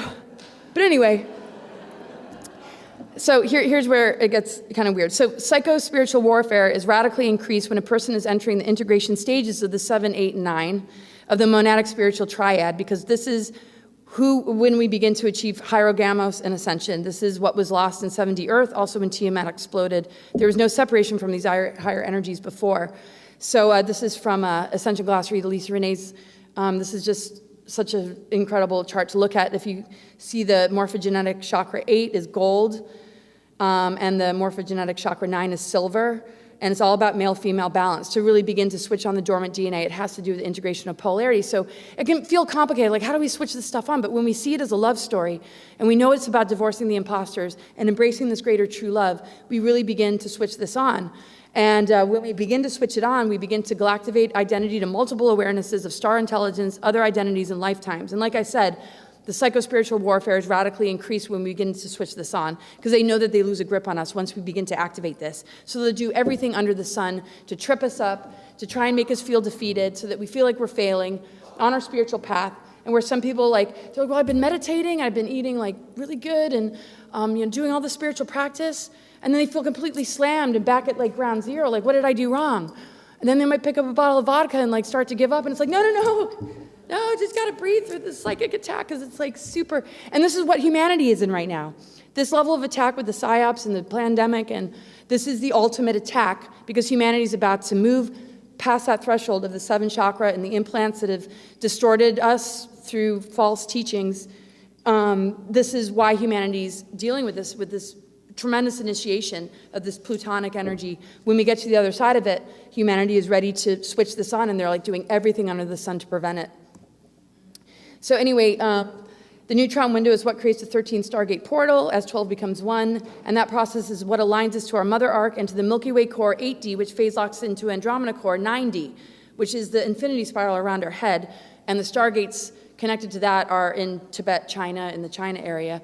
And so when these link together, this is when the 13th Stargate portal really begins to amp up. This has a lot to do with Orion system, has a lot to do with clearing that, and where that fell into the Orion Wars, so that that energy in connection with the 0 point can restore the Orion system and the duality that came from it that we're dealing with in the here and now, because those wars obviously stepped down into the physical plane. A lot of us remember those lifetimes and are still doing that kind of work. But anyway, these are the different levels. Level 1, building wings, 6th and 7th chakra. You can see the love story. Level 2, crystal lotus heart, 8 and 9, and you see the love. And then level 3, Hyros Gamos, Christos, hydroplasmic light, 10, 11, 12. This is the avatar consciousness. These is all about sacred marriage, right? So when we attract people that we feel soulmate, some even say twin flame, we know that like we're moving into that. And sometimes those relationships are really challenged because of the level of attack. And because sometimes people are just not really able to want to hold that, kind of energy. I'm very careful about, when I do readings, like, oh yeah, that person's your twin flame. I'm very careful about some of those terminologies. But this is something we achieve within ourselves to switch all this on. So when we can imagine it as a love story, then, yeah, that's what I do. I'm all about the love story. So I know people know this chart from Power versus Force, David Hawkins. And we know, we're going to drop down into those energies. But instead of trying to avoid them at all costs, how about when we drop down, we give it unconditional love, and we, love that part of ourselves and forgive that part of ourselves. Because we're humans. We're not going to be able to avoid going into those zones. So when we go into it, we can come out the other end and give it courage, neutrality, willingness, acceptance, reason, love, joy, peace, and then enlightenment. But we can't expect that we're not going to visit these zones. So I just feel like when we're in that zone, we have each other's back, we love each other, we're going to help each other through, we're going to help ourselves through, and not fear it or shame it or think, to me, unconditional love of these parts of ourselves is key to raising our frequency. And that to me is what going into the dark night of the soul is all about. So, oh, thanks. Okay, so epigenetics, science is proving that our body's ability to heal and repair itself is greatly affected by our beliefs, thoughts, emotions, and intentions, for they have a profound vibrational effect upon our continually evolving genetic code. We're the programmers of the code. DNA activation is our software upgrade. So if we just keep checking ourselves, that's why they want to bombard our minds, because they know we can enable a reality that we don't want by consenting or being somehow linked to it or believing in it on some level. They know that we will manifest a future we don't want. All they have to do is just stimulate it. And as much as they might steal and siphon energy and try and harvest it, really how they do that is by getting to our minds and our beliefs. And obviously, what they're doing to children and the trafficking and the satanic ritual abuse is something that we're stepping up to expose and do anything we can to protect children and those that have been trafficked and abused. But our job as a humanity is to make sure that we don't get distracted by all this other crap, because that truly is the priority. And that's why it's so crazy to see all these other things in the headlines, and that celebrities go ballistic over certain things that they really stand for, but they know what's going on under Getty Museum, and children are being trafficked to these individuals, and barely anybody's really saying much in that industry. And so it's incredible that folks like us are, because we really are on the front lines. Not a lot of people who know this stuff is happening are really saying anything, and people like Ali Carter, people that are exposing it, they hardly have a voice, but yet when you see these news feeds how ridiculous it is. And so I won't keep going on. Anyway, the Ophiuchus energy, the 13th sign, the sun started moving through it in 2010. This is when a major timeline shift happened. Okay, perfect. And Ophiuchus is the 13th sign, and it's actually ruled by the ether. This is part of the correction, that when the sun started to move through the 13th sign, that activation of the ether energy became strong. It began to help with the corrections and gives us this access. So it relates to, and it's November 17th to about December 10th, I believe. And it's right between Scorpio and Sagittarius, but it overlays. It's not like you have to change your chart, but if you're born after 2010, you would want to include it. But anyway, creatrix connectivity, pure transparent crystalline light, divine mother, and the cleansing power of cosmic love, recoding the DNA, aligning to the cosmic heart of Lyra and Andromedan, universal center, rebirthing, cleansing the blood, breath, and mitochondria. So when we look at all the kind of clots and all the kind of weird symptoms, in the masking, this is to cut us off from breathing the breath of life and accessing this energy, because the ether and all of this is part of the breath of life and the tree of life. And so they want to cut us off from that. They want to separate us from that and each other, because this powerful activation since 2010 is so strong. It's actually ruled by Chiron, which is an asteroid. So when we seek to really connect with it, we have to be really honest about our wounds and not act out those wounds. We have to be responsible towards our triggers, and I'm getting really good at that. When I'm triggered, I'm like, especially with my husband, I'm like, it's totally me. I don't want to project. It's totally my wound that I'm dealing with, but I have to be honest about it, because I'm all coiled up and constricted and just in agony, because But instead of just being like, blame or like projection. And I just know that this is just what really just helps me stay aligned. It's just like acknowledging it and being responsible to it and holding myself accountable. And then knowing the difference too when maybe somebody's being a legitimate schmuck. It's like, okay, that's different. Anyway, like boundaries, right? So anyway, this phase is the solar alignment with the cosmic ether, which is at the core of the galactic center, which represents the pouring of healing spiritual waters into the earth and humanity from Mother God. Previously, these waters were corrupted by entrapping the Mother Principle and gold ray seraphim on earth. So divine fire water. And this is, some of this comes from Lisa's information and some things that I added to it. So anyway, this also relates to the dragon lines. Each of the dragon lines are woven into primarily 12 main sections comprising the world grid. Over the last year, more dragon lines were created to reflect the changing zodiac patterns interacting with the earth grid during Ophiuchus. This interfaces directly with our DNA. To have the 13th sign come in means the 13th gate is being activated, and it's truly the return of the mother force, and the fear alliances are connected to this, I believe, the guardian groups. And when we talk about the mother, it's not separate from the father, but the attention being on the mother is to resolve the reversals, the Baphomet, the inversion, the misuse of the womb energy to birth parasites and archons and all sorts of things to really get in the way. It's to reclaim that energy, and it's part of the planetary consciousness. So anyway, I don't have a whole lot of time, but RNA's primary responsibility is to make proteins according to the instruction sets encoded within a cell's DNA. However, in RNA, the nitrogenous base is made up of nucleic acids, cytosine, guanine, adenine, and uracil. Also, each of the RNA nucleic acids is connecting to the elemental substance of the planet as air, water, fire, and earth. In both DNA and RNA, the mitochondrial DNA serves as the fifth principal element of cosmic ether, which is sourced only from the mother. Thus, through the mitochondrial DNA damage, humanity is grossly addicted to consuming everything in the external world to fill this energy void within our cells. So multiple sources, Lisa and husband and wife team, Hager and Becker. So our DNA is elemental, earth, air, fire, water. Now with the ether energy, we're healing the mitochondrial DNA, our connection with the mother, which is connected with the ether, which does wonders to our DNA. It purifies the toxicity, and the earth responds to us. So in a way, we clear the oceans and the skies when we do this inner work, because we're elemental beings. And now with the fifth principle, the mitochondrial DNA healing, to me this is where the elemental kingdoms will rise, will purify and alchemize all this toxicity, because the ether energy is a purifier. And the unconditional love of the mother is like infusing our body with like this greater love than what we learned from like these lower creator gods and the punishing gods and just all this other nonsense. Anyway, if we hold on to programmings or belief systems that are not in alignment with our higher self, we begin to get more assimilated. The cleansing power of ether will help us to move energy, and not just move it and release it, but bring in a substance that can dissolve the fences and seals in our DNA, the frequency fences. And then when that happens, we start to step into our avatar consciousness. In a rebirth cycle, we're presented with choices. What are we going to allow die, and what are we going to allow to be birthed? So in every moment, we can align. We can step away from all the crap that we're being bombarded with and know that this is available. It's happening on a cosmic and earthly level. If we can just stay in tune with it and really breathe into it, recognize our wounds and traumas, write it out, express it, do whatever, there's nothing that is going to prevent us from being able to massively upgrade and be that override frequency, which will activate the collective conscious and help other people to do the same so that they can release all the weaponry, the mind control. And if they're willing, if they can take that free will and make that choice and devote to it, there's nothing that humans cannot overcome or heal. The willingness has to be there, though. So, yeah, just to, this is also what Lisa has shared. And again, I do quote her a lot, but I'm in such resonance with everything she brings forward.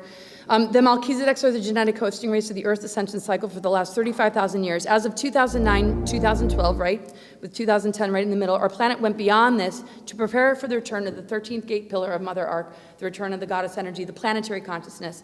According to my research, the 13th blue ray was previously under the control of the fallen Melchizedek hosting of our planet. They became fallen and patriarchal and were highly manipulated by the Orion group. Since the Sumerian Egypt invasion, the Mother Ark aqua blue ray was not in the Earth core. Hence, therefore, the Earth had lost her Mother of God and female Christ Sophionic body principle. So that theft, that not having that there is the reason it's been so hard to be human. But now that that energy is back, it's just amazing. It's changing the nature of everything. And when that energy wasn't available, it was all in the dark reversals and the Baphomet and the planetary grid network being overlaid with the artificial tree of life. They were doing everything under the sun to just engineer these world wars and these trades with ETs and their technologies. And so this is a time where we're awakening it within ourselves. We're feeling it with the earth and cosmos and that divine blueprint of, the masculine and feminine within ourselves. Anyway, so this is a personal letter that, when I was just like, oh my God, like I'm losing it, I can't really handle this or that. Like I reached out to her and she said it's okay to, share a portion. But this was about, the mother energy and how it's been for thousands of years. She said the level of hatred, misogyny, and dripping vitriol they have for her is unparalleled. They never wanted her to return. They did everything unimaginable to torture, rape, and steal from her body, siphon out every last drop of animating Holy Spirit. The most sacred essence of life lives and breathes inside of her. They both covet this and despise it. So, right, masking, we're supposed to be breathing in the breath of life. We're supposed to be activating this, finding that mother energy within ourselves. And literally every dark agenda under the sun is to keep this from happening, to keep her from returning. They never thought she would. And who's she? It's the aqua ray energy. It's something within us. And it's something that, is unstoppable. And they know that they're not going to get away with so much because of this. But people have to be willing to heal and step away from this manipulation. And if they do, that's going to be just wonderful. So we can only pray and do our best to just maintain the love frequency. Red pilling at a certain point is not going to go anywhere. But just stay in this, unconditional love for friends and family. And So this is just medical astrology. I do medical astrology. If you see each zodiac sign connected to parts of the body, you see a fiacus at the bottom, a tailbone, fetal cells, and stuff related to Kundalini. It's the golden chalice energy, and all the rest. Is very interesting. So when I do a chart and somebody has health issues, you can kind of understand the patterning behind the symptom. And when you understand the patterning and the body breaks that patterning, then the symptoms begin to disappear. So that's my favorite part of astrology. And that's when the North Node recently was in Gemini and the South Node was in Sagittarius. In medical astrology, it's ruled by lungs, right? So we see the virus stuff in the lungs. And they weaponize the nodes because that's the greater growth period of humanity. So we saw the suppression of truth, stunted growth, and weakness in this area, and makes us vulnerable to disease. Because people don't realize that a lot of the reason people had lung issues, regardless of pandemic stuff or labeling it, is because the grief of the old paradigm dying. People don't know how to process the dying world that they've attached themselves to. So the lung stores grief. And so there's a lot of unexpressed emotion and grief and depression that people can't put their finger on because we're transitioning into a whole another thing that is so much better than what it was before, but it doesn't mean people aren't mourning it. People mourn even a divorce with somebody that they don't want to be with anymore. And there's always a mourning process. So I really feel like that's why the lungs have been vulnerable. And yeah, sure, bioweapons and other things. But once the body has sort of mastered understanding where symptomatic stuff comes from, it doesn't matter if it's coming from a bioweapon or a virus or whatever, we gain greater strength in our physical body to keep these areas that are being targeted strong. And we can nullify bioweapons and viruses when we can be okay, it's the lungs that they're targeting, it's the blood. It's okay, blood clots, okay, masking, okay. So what are the signs, what are the energies connected to that we can begin to empower and illuminate so that we can overcome whatever side of it all that we experience. I mean, even the spike proteins, my husband had a blood clot in his leg and a rash for 2 months just being exposed. So, it's understanding, okay, where's that vulnerability? It's not just, we're just at the mercy of all this. We have to understand maybe something deeper so that we can strengthen that part of our being, because energy comes before the physical. So I'm not going to get into Saturn square Uranus, but it's basically the power struggle of the old tyrannical dark Saturn, and a square is friction with Uranus, which is all about sovereignty and liberation. The higher octave of Saturn is self-mastery. So once we get over the tyranny and go through the trials and tribulations, then we're in the higher Saturn, which is self-mastery and being a teacher, because we can't get rid of Saturn. But the rings are starting to dissolve, and the whole nature of the Saturn moon matrix is changing. And this is the power struggle right now of them wanting to compromise our freedoms, but as long as we stay on the side of Uranus and we refuse, that dark Saturn is going to flip around because we're going to be self-masters of this manipulation of BS. So anyway, I talked about the zodiac kind of guiding us back into the 0 point. These outer planets, which are the great initiators, always have a shadow side. So I talked about Pluto. The example of Uranus' shadow is panic attacks, nervous breakdowns. We lose connection to higher guidance. We might feel a lot of PTSD coming up, but and it rules shock and upheaval, but it also wakes us up, because when we face the trauma, we can uncover memories, we can begin to understand things. So every shadow part of these outer planets, have the flip side, if we can just breathe through it and do the shadow work and get to the other side. So I'm about to wrap this up. Talked about all the Piscean energies right now. It means we can really tap into the collective consciousness or the creative imagination and really decide what do we want to manifest and create. We have major resources to tap into dreams and visions and everything like that. And with Uranus being so close to the sun in the partial eclipse we just had in the new moon, that electrical energy can nullify also and break down the dark weapons because it's all about sovereignty. Once we get into that sovereignty and we're not in the mind control, we've de-weaponized the weapons. So sometimes I look at the weapons or the chemtrails and I'm like, thank you for reminding me of how powerful we are, instead of being like pissed off, like freaking chemtrailing the sky, which I used to be, but now it's just like, thank you for reminding me because you're not a weapon. I can turn you into a tool to remind me of who we really are because I'm not gonna let you be a weapon. I'm gonna transform you with my mind. So I'm about to wrap it up, but yeah, the Archonic matrix is just an imitation of the original creation. It doesn't hold any real power over it unless we personally allow it to. So we can be plugged into one of two things, source energy or the electronical controls. And yeah, I've shared that slide a lot. It's possible to clear the AI signal from your nervous system, brain, and body when you become aware of it. However, one must change their consciousness and elevate one's frequency. And we know that. AI signals are basically reversal energies that generate artificial timelines. And it's based in our unconscious disempowerment. And we're not on that timeline. We're witnessing others that might be choosing that, but we're not gonna give up on anyone. And I know something's gonna really become more obvious on a planetary level that's really gonna shake people awake, and we'll help them as much as we can to overcome from these levels of assaults. I know when they break the mind control and their body is truly spiritualized, the body will release all this foreign substance. I truly just don't want to believe in anything else. If I had the power to choose a belief that like I want, that's where the creative imagination comes in. And there's certain beliefs that aren't going to fly because maybe they're not aligned with truth, like disinformation, but that's a little different than really knowing our potential and what magic and goodness we can create in this lifetime. And the war between good and evil is ultimately won within. We have to decide what we're aligned with, what we're going to stay corded energetically to, and the war is on consciousness, so of course we can only win it within ourselves. And the reptilians might be taking a chance by connecting humans into their collective via the implants, connecting them into the reptilian sort of agenda via the implants. It may be possible to turn this into a weapon against them, providing that we stay within the direction of divine grace. So no matter what they're putting on us, even the implants that they're trying to send, and if we defy that, what are we sending back to them? It's just like, so we can turn this into something that puts an end to this. We don't have to fear all these different tactics because ultimately our higher mind and spirit holds dominion over physical matter and is the greatest power in the universe with love. So we've totally got this. The inverted pentagram or five-pointed star, so prevalent in Satanism, is also symbolic of this unbroken time cycle, the vibrational prison. The fifth element, ether, connects to alchemy and our throat chakra. It's the key to overcoming this. And upside pentagram represents being trapped in physical matter.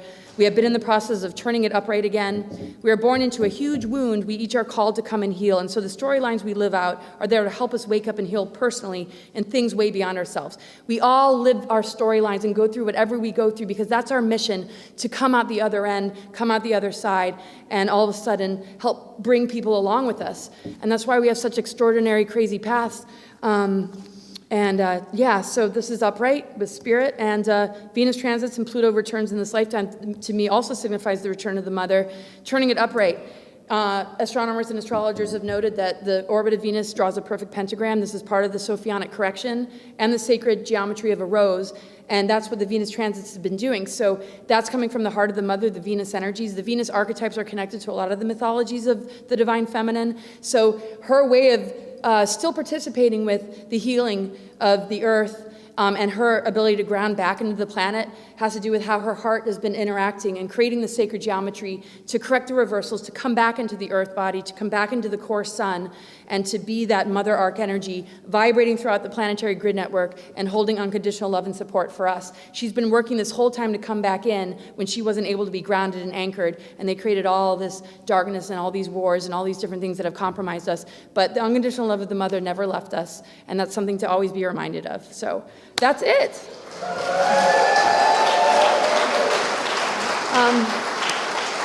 Thanks. Oh, man. Thank you, guys. Oh, man. That's so sweet. I love you guys so much. I really appreciate it.